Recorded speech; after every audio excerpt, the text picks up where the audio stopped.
Bonsoir, bienvenue dans le journal de TV78. Nous sommes le mercredi 26 janvier. Voici les titres. Une hausse de 10% des barèmes d'indemnité kilométrique, c'est le coup de pouce annoncé par le gouvernement face à l'envolée des prix du carburant, une flambée qui impacte largement le quotidien des automobilistes, vous le verrez. Xavier Delaporte, président du club Climat Énergie de Saint-Quentin-en-Yvelines, sera également notre invité pour parler des alternatives à la voiture traditionnelle. La start-up a été lancée en 2020 à Louvciennes, Arte Cosier spécialisée dans l'ameublement et la décoration d'intérieur. L'an passé, elle a poursuivi son développement grâce à l'accompagnement du réseau Entreprendre avec le lancement d'un site internet Focus. Et puis c'est une salle de concert bien connue des Yvelinois. La batterie de Guyancourt dispose également de 3 studios de répétition. Ils sont accessibles aux professionnels mais aussi aux amateurs à la location découverte. Avant de développer ses titres, un Yvelinois en lice au César 2022, Sami Outalbali est nommé dans la catégorie du meilleur espoir masculin pour son rôle dans Une histoire d'amour et de désir, réalisé par Leïla Bouzid. Le natif de Poissy joue Ahmed, un jeune issu de la banlieue parisienne qui rencontre lors de son premier jour de fac une étudiante venue de Tunisie. Il en tombe éperdument amoureux, mais va tenter de résister à ce désir. Sami Outalbali est en lice avec 4 autres comédiens dans la catégorie. Réponse le 25 février lors de la 47e cérémonie des Césars 2022. Le carburant n'a jamais coûté aussi cher en France. Le prix d'un litre d'essence sans plomb 95 était d'1,72 € en moyenne la semaine dernière. Celui du gazole d'1,65 €. C'est 20 centimes de plus que fin 2018 lorsque des protestations contre la hausse des prix du carburant avaient justement déclenché la crise des gilets jaunes. Réaction au Chénéran-Cancourt et à Voisin-le-Bretonneux avec Mathilde Francou.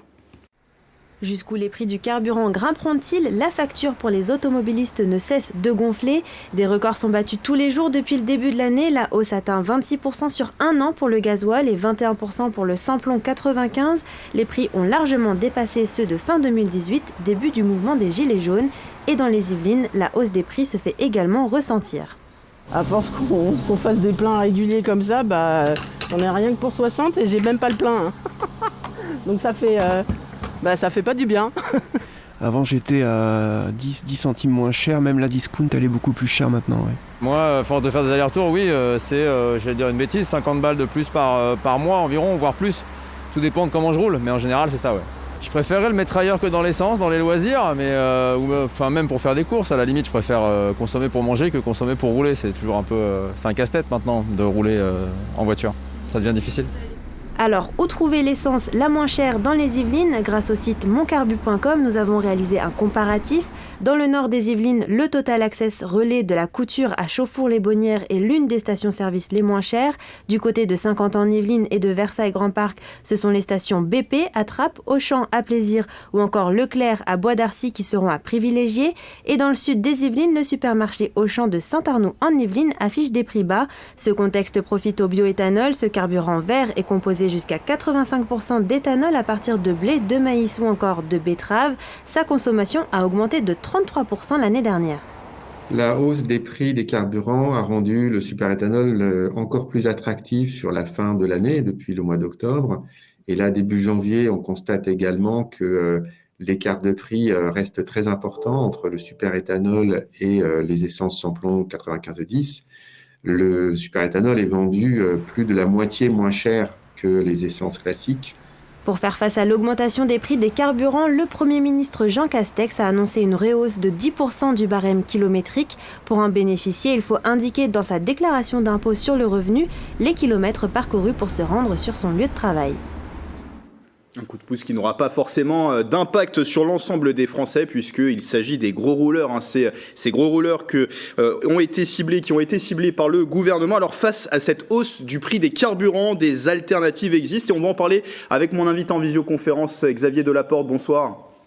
Bonsoir. Vous êtes le président du club Climat Énergie de Saint-Quentin-en-Yvelines. Alors, il regroupe des entreprises, des acteurs économiques qui s'engagent dans la transition énergétique et vous êtes également à la tête de la société Efigreen Consulting. Sur le territoire de Saint-Quentin-en-Yvelines, sans rentrer forcément dans les détails, mais si on doit lister les alternatives, les principales alternatives en termes de déplacement à la voiture traditionnelle, quelles sont-elles ces alternatives ? Ok, simplement, je ne suis pas président du club Climat Énergie, je suis le pilote du club Climat Énergie et je rapporte au président qui est un élu de Saint-Quentin-en-Yvelines. Non, les alternatives, Il y en a, et aujourd'hui, je crois que surtout, il faut réfléchir autrement que les modes de mobilité que nous avons aujourd'hui, parce que quand il s'agira d'alternatives, il n'y a pas que le produit, le type de véhicule, que ce soit à l'essence ou même au bioéthanol, c'est de réfléchir comment on va consommer son véhicule, comment on va consommer sa mobilité de manière différente. Je veux dire par là, c'est qu'aujourd'hui, on est dépendant du pétrole. On a toujours travaillé comme ça, on a utilisé nos véhicules de cette manière-là. Or qu'aujourd'hui, on peut repenser la mobilité de manière différente, avec des usages qui soient sur des véhicules électriques, sur des véhicules essence, mais peut-être sur des distances plus courtes, ou alors partager des véhicules de façon à limiter le nombre de véhicules qui, à un moment donné, ou en tout cas la consommation de son propre véhicule. Donc aujourd'hui, il existe des alternatives. Simplement, c'est des systèmes de mobilité qui sont différents de ceux que l'on connaît aujourd'hui. Et je crois que la crise du Covid aussi, du Covid, nous inspire, nous pousse à réfléchir, à travailler et à se déplacer différemment. À se déplacer différemment, et vous le disiez, peut-être emprunter sur un même trajet différents modes de déplacement. Alors on va parler aussi de la voiture électrique qui apparaît peut-être comme à première vue la principale alternative, la première solution. Quel est le coût aujourd'hui d'un véhicule électrique en termes d'entretien? Qu'est-ce que ça représente aujourd'hui, le véhicule électrique? Alors aujourd'hui, le véhicule électrique, c'est celui qui coûte le moins cher à l'entretien, puisqu'on est déjà face à des systèmes qui sont aujourd'hui plus récents et qui nécessitent moins de mécanique, mais surtout le coût de l'énergie est quand même plus bas, même si on entend parler aujourd'hui du coût de l'électricité qui monte, et ça c'est vrai. Mais je vous donne simplement un ratio. En gros, on va consommer de l'ordre de 16, on va parler en kilowattheure pour une voiture électrique, de l'ordre de 16 kilowattheures pour faire 100 km. Ça va représenter quelques euros si on parle du coût uniquement du carburant ou de l'énergie pour faire 100 km, tandis qu'avec un véhicule thermique, on va consommer de l'ordre de 6-7 litres pour faire 100 km. Au prix qu'on connaît aujourd'hui, on sera plutôt aux alentours de 11-12 euros. Donc on voit qu'aujourd'hui, rien que sur la partie énergie, il y a un rapport de 1 à 4. Et à l'achat de ces véhicules, peut-être qu'à ce moment-là, on sera toujours bénéficiaire avec un véhicule électrique. Par contre, les usages du véhicule électrique ne sont pas les mêmes. Nous n'avons pas évidemment les mêmes autonomies, nous n'avons pas le même type de fonctionnement, notamment si jamais il fait froid ou s'il fait moins froid. Et puis, il y a surtout un enjeu de rechargement. Aujourd'hui, il y a encore beaucoup d'appréhension vers le véhicule électrique parce qu'on n'est jamais sûr de se dire est-ce qu'on va trouver une borne, est-ce que cette borne-là sera en bon état ou est-ce qu'on aura tout simplement le système de paiement qui nous permettra de nous connecter à la banque. Donc on est vraiment encore... Justement, il y a assez de bornes à 50 en Yvelines dans les communes saint-quentinoises et dans les entreprises aussi. Est-ce qu'il y en a assez aujourd'hui? Alors aujourd'hui, je pense qu'il n'y en a pas beaucoup. Alors il y a des réflexions au niveau de Saint-Quentin sur effectivement le fait de rajouter des bornes. Maintenant, la question qu'il faut se poser, c'est si on met des bornes, où faut-il les mettre? Est-ce qu'un usager aujourd'hui, il va se recharger n'importe où? Probablement pas. Il cherchera à se recharger là où il peut laisser sa voiture pendant quelques temps, puisqu'une recharge d'un véhicule électrique, dans le meilleur des cas, ça sera une demi-heure, mais souvent, ça sera un peu plus longtemps. Donc, il faut privilégier, à défaut d'avoir une borne de recharge chez soi, c'est peut-être tout simplement, ce qui est privilégié aujourd'hui, ce sont dans les entreprises.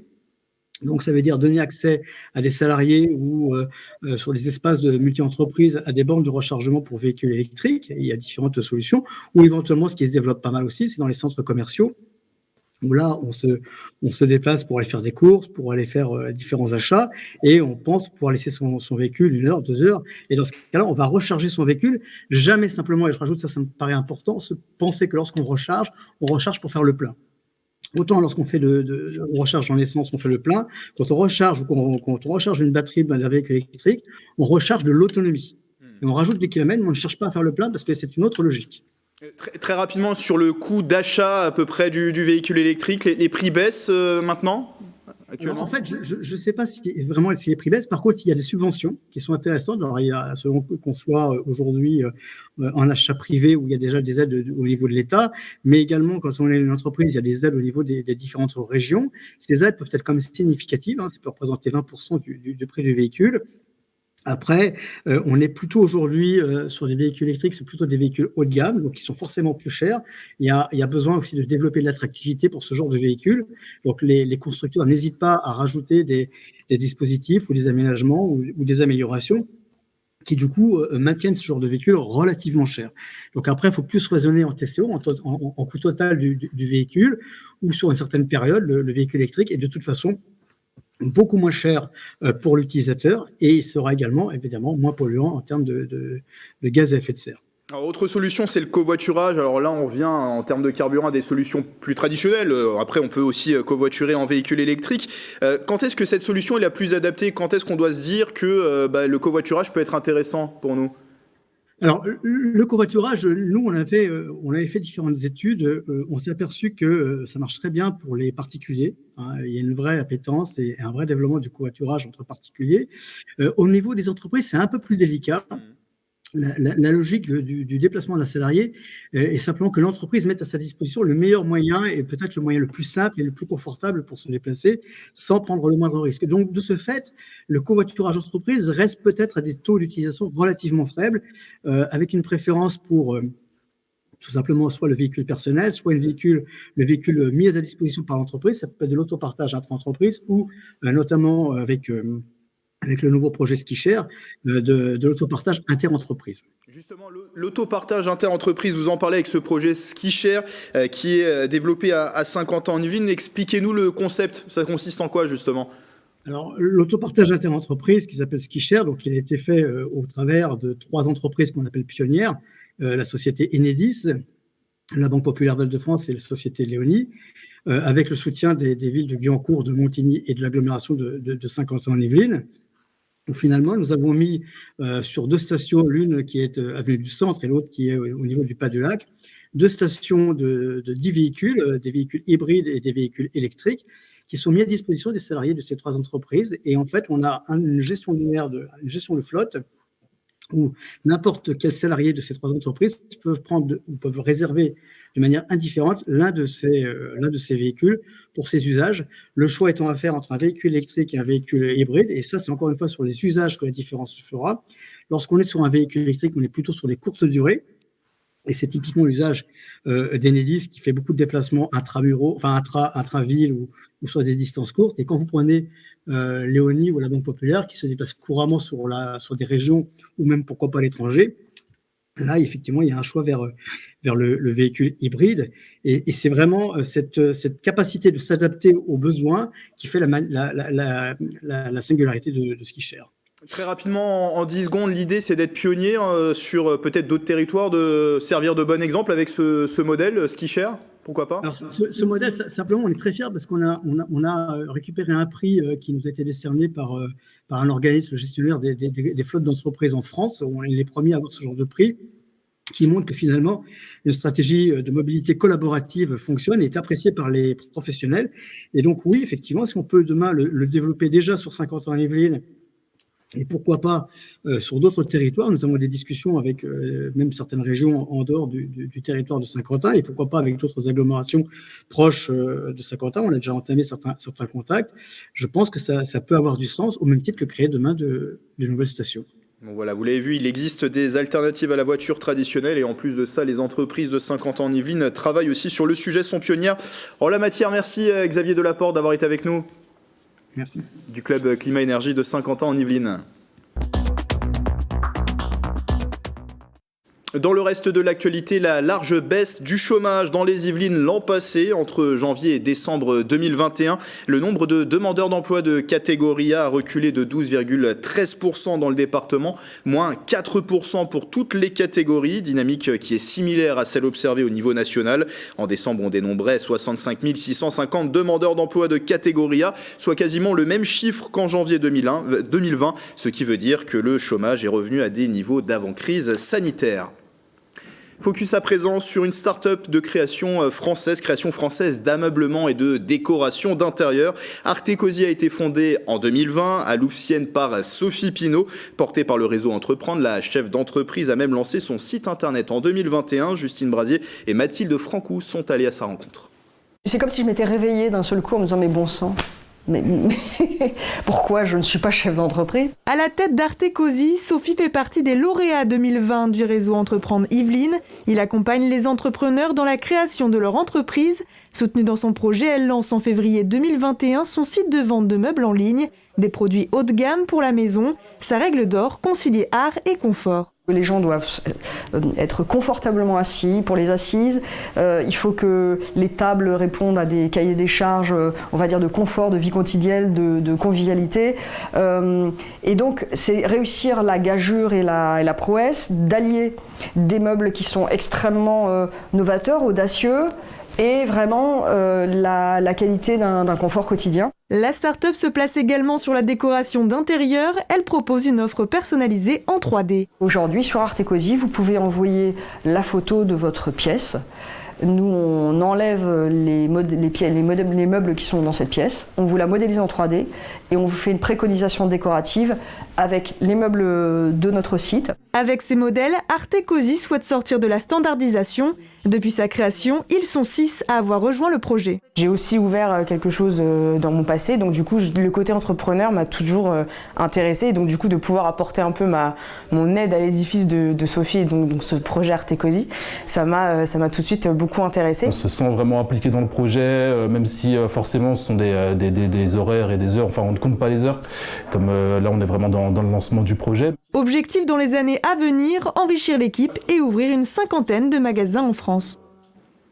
Autre entreprise créée en 2020, lors du premier confinement, Bleu Blanc Vert. Véronique et Constance sont des adeptes du zéro déchet pour lutter à leur manière contre l'impact environnemental. L'objectif de leur démarche, c'est de proposer des produits plus respectueux de l'environnement et de la santé. Les précisions de Justine Brasier.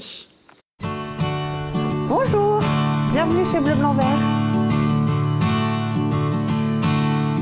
Société artisanale implantée au Vésinet, Bleu Blanc Vert fabrique des produits d'entretien ménager écologique en zéro déchet. Véronique et Constance, mère et fille, se sont lancées suite à des problèmes de santé. Nous, ça faisait déjà longtemps qu'on faisait des produits d'entretien avec ma mère, parce que moi j'ai des problèmes d'eczéma et ma mère a des problèmes de thyroïde. Et on voulait du coup faire découvrir ces produits-là à notre entourage. Donc à la fin du premier confinement, on s'est dit qu'on allait se lancer.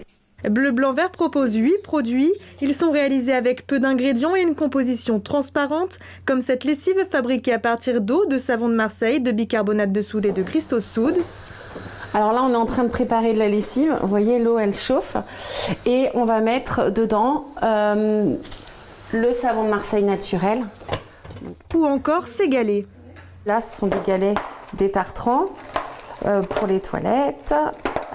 Toujours avec 4 ingrédients uniquement. Tout est naturel jusqu'à la colle fabriquée maison. L'entreprise a recours à l'économie circulaire. L'emballage est consigné ou réalisé à partir de récupération. Ici, rien n'est laissé au hasard jusqu'au graphisme. On n'a que du noir pour éviter des couleurs à l'impression, parce que c'est très polluant les couleurs à l'impression. Donc je voulais faire attention à ce qu'on ait toujours ce noir qu'on retrouve en monocouleur. Et du coup le craft qui habille, mais le craft ce n'est pas une impression du coup. Le zéro déchet, un mode de vie qui tient à cœur à Véronique. Elle livre ses astuces sur le compte Instagram de Bleu Blanc Vert pour sensibiliser. Je lutte contre les microplastiques avec ma lessive, je n'utilise pas de plastique et en fait je fais aussi attention non seulement à la planète qu'on va laisser à nos enfants, mais aussi à l'intérêt individuel, aux gens, à chaque personne, puisque nos produits sont aussi sans matière toxique, donc bonnes pour la santé, c'est aussi très important pour moi. Dernier produit en date pour la marque, le stick détachant. À l'audience solennelle de rentrée pour le tribunal judiciaire de Versailles ce mardi, au cours de ce rendez-vous, le procureur de la République Maryvonne Caillebotte et le président du tribunal Bertrand Menet ont fait une annonce, la création prochaine d'un groupe de réflexion sur l'organisation des journées des magistrats. Le constat des conditions de travail qui se sont dégradées en 2021, situation due au manque d'effectifs et à l'accroissement des activités pénales et aux tâches administratives. L'an passé, 85 000 plaintes ont été déposées concernant les mineurs, plus 14% entre 2020 et 2021, augmentation de 28% en revanche pour les poursuites concernant les majeurs avec 40 000 plaintes l'an passé. Depuis 14 ans, la Batterie, salle de concert à Guyancourt, propose 3 studios de répétition entièrement équipés à la location. Ils accueillent des groupes, mais aussi des duos, des artistes solos. Amateurs et professionnels peuvent s'y rendre en moyenne 1 heure minimum du mardi au samedi. Découverte de ces studios avec Céline Charles.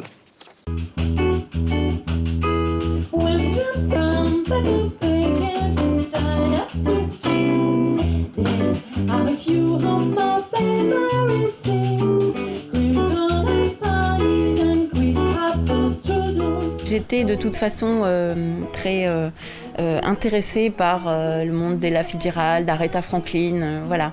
Et du coup, c'était ces morceaux qui me collaient à la peau. Moi, je prenais des cours de jazz, je commençais en fait la guitare jazz à l'époque, je prenais des cours et donc ça m'a intéressé d'intégrer le groupe pour appliquer ce que je faisais, ce que j'apprenais en cours, quoi. Donc notre but, c'est un petit peu ça, c'est de prendre un répertoire plutôt à majorité, on va dire jazz et blues, mais pas seulement, un peu de pop aussi, un peu de chansons, et de le repenser, de trouver des idées dessus pour les détourner un peu, pour être un peu plus créatif, quoi. Ce quatuor au rythme jazzy se rend une fois par semaine dans les studios de répétition de la batterie de Guyancourt. Ouverts il y a 14 ans, ils permettent à des musiciens de venir s'exercer dans des salles complètement équipées. Quand la batterie a vu le jour, je me suis dit il faut absolument qu'on saisisse cette opportunité d'avoir un studio ici. Il y a 3 studios de répétition qu'on peut louer à l'heure, voilà, en groupe ou en solo ou en duo. Ce sont des locaux tout entièrement équipés. Les musiciens viennent avec leurs instruments simplement. Il y a sonos sur place, les amplis. On a une chance de dingue. Le matériel est de très très bonne qualité. Les régisseurs et toute l'équipe de la batterie sont extrêmement sympathiques. Il y a une bonne ambiance. Tout est fait pour faire de la musique dans des très bonnes conditions. C'est la bulle d'oxygène de la semaine pour nous 4, je pense. Comme eux, ce sont une trentaine de groupes qui viennent régulièrement répéter ici. À majorité pop-rock, ils sont essentiellement amateurs. En plus des lieux, ils peuvent bénéficier de l'expertise du personnel présent dans les studios. On a également la chance d'avoir à disposition, si on le souhaite, des conseils, prestations scéniques, composition. Il y a différents ateliers selon les années. On accueille les groupes, on règle le son si besoin, on peut éventuellement les coacher.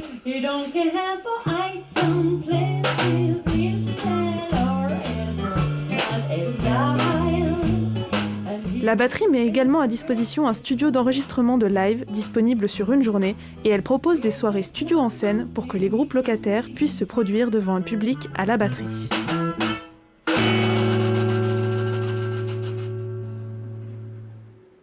Avant de vous laisser les prévisions de circulation demain dans les transports en commun, le trafic des RER et Transiliens sera perturbé par un mouvement de grève lancé par plusieurs syndicats à la SNCF sur les lignes passant par les Yvelines. Comptez 3 trains sur 4 sur le RER A et le RER C, 2 trains sur 3 sur la partie sud du RER B. Ce sera 2 trains sur 3 sur la partie nord avec un changement de train nécessaire à la gare du Nord. À noter que le trafic sera également impacté sur les lignes J et L du Transilien. Pas de prévision à vous donner et restez informés bien sûr sur le site transilien.com.